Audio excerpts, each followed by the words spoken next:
Amphead, serpent, Dicehead, green cannon machine, Photonimator. What do these monsters have in common? They're all part of our new acrylic pin set. Hi folks, Drew Griffin here, bringing you a quick video announcement. We have a very limited run of these BeetleBorgs comic book monsters in the form of acrylic pins. Currently, there are 9 sets available, and each set comes with 5 monsters. $30 plus shipping and handling. I've left a link in the description with the original post, and if you're interested, leave us a comment or instant message us on one of our social media accounts. You can also email us at bigbadbeetlebros@gmail.com, and we'll get back to you on how to place your order. Let's have a closer look at the acrylic pin set. This is something called vector art. The drawings you see here were not taken from any of the toys or merchandise. The artist has based these on screen grabs from the show and photos of the original rubber suits. They've really taken the time to make each character into a vectorized rendition of their original design. It's the real deal. Let's have a look at each comic book monster. Green Cannon Machine, aka Death Launcher. When Noxic discovers that there's treasure at Hillhurst Mansion, he frees Green Cannon Machine from the comic book to keep the BeetleBorgs preoccupied.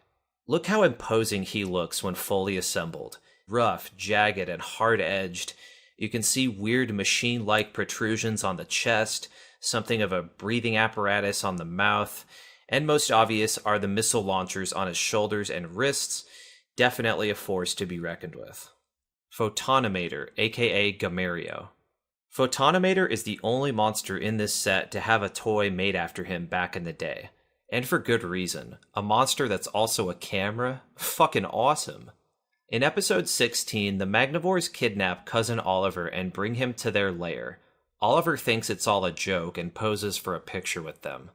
This gives Vexor an idea and decides to pit Photonimator, a monster with camera lenses for eyes, against the BeetleBorgs. Very unique villain. I love the pose that the artist gave him here. He looks like he's having a hell of a time. Amphead from episode 18. A rock band called Torpedo visits Charterville and heads to Hillhurst Mansion for inspiration. The Magnivores don't like this and decide to summon Amphead to keep in line with the theme of the episode. Amphead is completely unique as he never had a Japanese counterpart. He was designed solely for Big Bad BeetleBorgs. And what a design it was. Speakers in his mouth, megaphones for hands, a rotating head. The artwork of the pin even has the cables going around his leg and on his back. Serpent, synthetic beast heavy snake. Here we have one of the most ridiculous looking suits we've ever seen in a tokusatsu program. Episode 21 sees Serpent threatening to destroy the BeetleBorgs for good, as we're told he's indestructible. Lame plotline aside, this new acrylic pin is very faithful to the monster's design. The artist has taken the time to have the tongue wrap around the waist, and you can see that metal brace around the tail of the snake. Dicehead, aka Bardas.